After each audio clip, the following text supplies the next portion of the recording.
Hello મિત્રો, કેમ છો? અમારી ચેનલમાં તમારું સ્વાગત છે. તો આજે આપણે જોઈશું જે જીપીએસસી છે એટલે કે ગુજરાત જાહેર સેવા આયોગ. એમાં કંઈક એવી રીતનું હોય છે કે તમે જો એક સાથે 2 કે 3 પરીક્ષા આપવા માંગતા હોય તે બધા માટેની જે સૌથી પહેલી એટલે કે પ્રાથમિક કસોટી લેવાય છે એ તમે 5 માટે એક કોમન એક્ઝામ આપી શકો છો. અને એના જે માર્ક્સ આવશે એના રિલેટેડ તમારે સેકન્ડ એક્ઝામ આપવાની હશે જે થિયરીની રહેશે અને એના પછી તમારે ઇન્ટરવ્યૂ આપવાનું રહેશે. તો એ જે સૌથી પહેલી એક્ઝામ છે એના માટે તમારે સેલ્ફ ડિક્લેરેશનનું ફોર્મ ફિલઅપ કરવાનું હોય છે. અને એ કોણ ફિલઅપ કરી શકે, એના માટે શું જરૂરિયાત છે, તો એ બધી માહિતી તમને અમારી ચેનલમાં મળી જશે. તો જો સૌથી પહેલું આ જે સાઇટ છે એ શેની છે? ગુજરાત જાહેર સેવા આરોગ્ય. તો એ જે સાઇટ છે એ સાઇટ કંઈક આવી રીતની છે, એને કહેવાય જીપીએસસી. તો એ જો સેક્ટર 10A 6-3 પરિણામ સર્કલ પાસે 6 રોડ ગાંધીનગર, અને એ ક્યાં આવેલી છે? ગાંધીનગરમાં. હવે એકચ્યુઅલી એવી છે કે જાહેરાત ક્રમાંક 18, 20, 24, 31, 35, 2026 અને 27ની ભરતી થવાની છે. એના માટે અલગ અલગ જગ્યા પ્રમાણે જાહેરાત ક્રમાંક એનો અલગ અલગ છે.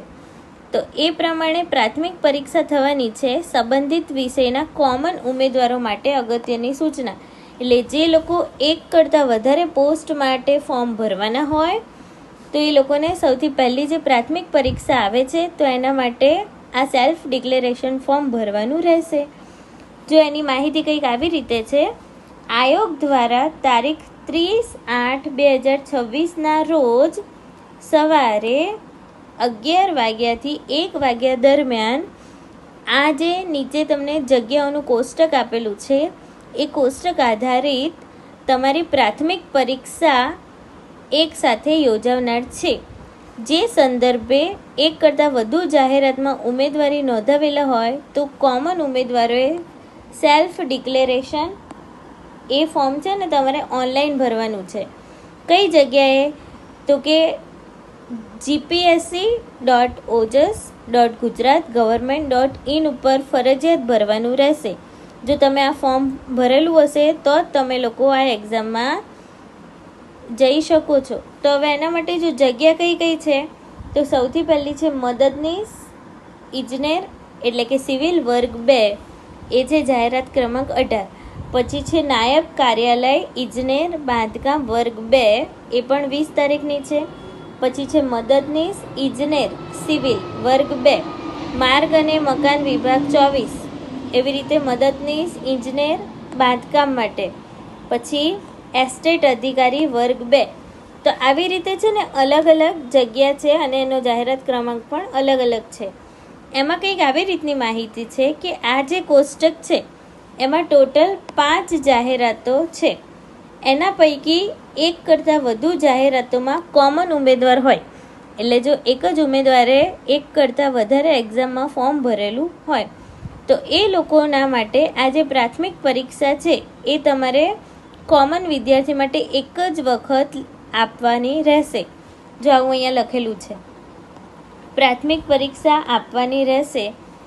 આવા કોમન ઉમેદવારો માટે તેઓએ જે જાહેરાતના પ્રવેશપત્રથી પ્રાથમિક પરીક્ષા આપેલી હશે તેમાં મેળવેલ ગુણ આ સિવાયની ઉપરોક્ત કોષ્ટકમાં દર્શાવેલ બીજી તે અન્ય જાહેરાત કાં તો જાહેરાતોમાં પણ ધ્યાનમાં લેવામાં આવશે. એટલે આ બધી માહિતી તમને લોકોને એ જાહેરાત પરથી જોવા મળશે. ઉપરોક્ત કોષ્ટકમાં દર્શાવેલ કુલ 5 જગ્યાઓ એટલે કે 5 જાહેરાતો પૈકી એકથી વધુ જાહેરાતોમાં ઉમેદવારી નોંધાવી હોય તેવા કોમન ઉમેદવારોએ આ જાહેરાત આયોગ દ્વારા કોન્સન્ટ તથા કોન્સર્ટ ડિપોઝિટ લેવા અંગે નિર્ણય કરવામાં આવેલ હોય તે જાહેરાતોમાં કોન્સન્ટ તથા કોન્સર્ટ ડિપોઝિટ ભરેલી ના હોય તો તેવા ઉમેદવારોને જે તે જાહેરાત માટે સંબંધિત વિષયના ગુણ એટલે કે આયોગ દ્વારા ધ્યાને લેવામાં આવશે નહીં.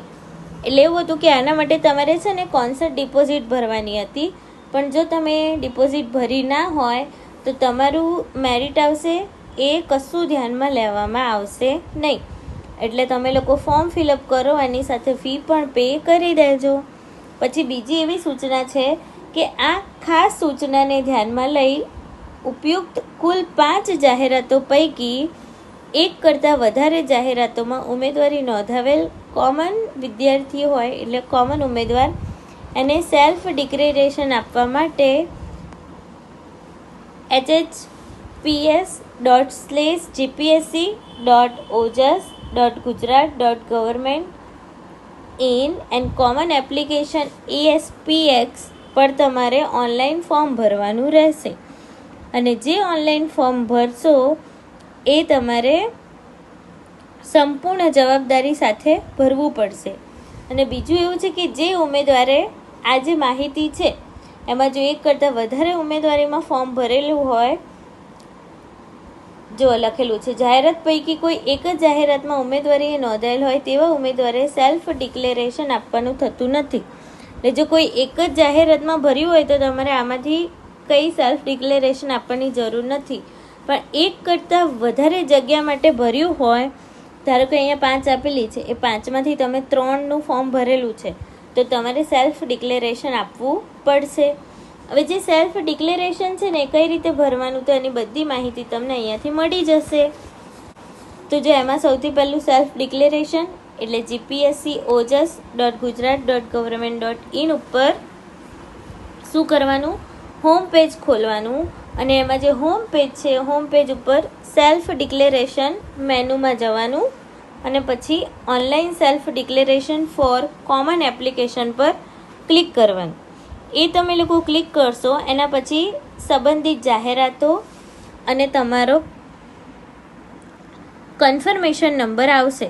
તો એ જે કન્ફર્મેશન નંબર આવે એ બર્થ ડેટ અને કેપ્ચા એ 3 લખી અને પછી શું કરવાનું, ઓકે બટન પર ક્લિક કરશો એટલે તમારું આવી રીતે સેલ્ફ ડિક્લેરેશનનું ફોર્મ ખુલી જશે. અને એના પછી બધા ડોક્યુમેન્ટ જે જરૂરી છે એ બધા મૂકી અને ભરી શકો છો.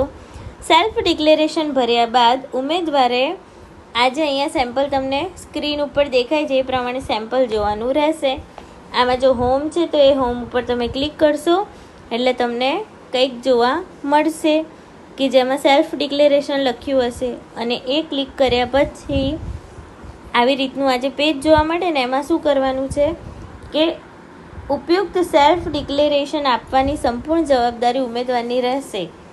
અને તેમાં ચૂક થયેલી કે ઉમેદવારે જે તે વિગતો ભરેલી ના હોય તો એવા જે ઉમેદવાર છે એને પેપરના ગુણ મળવા પાત્ર થશે નહીં.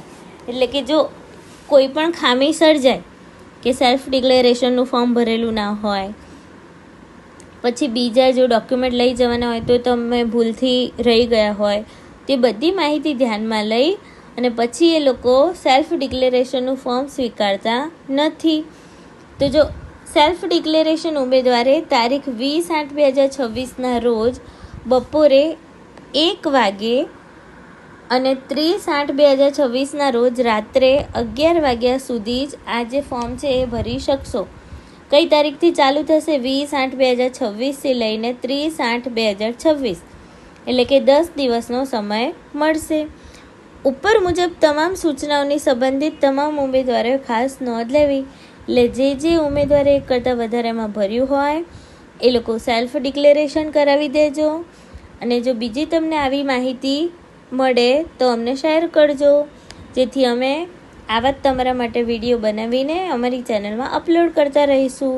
જો તમને અમારી ચેનલ ગમતી હોય તો સબસ્ક્રાઈબ કરજો અને આપણા જેવા બીજા મિત્રોને સેન્ડ કરજો. Thank you for watching.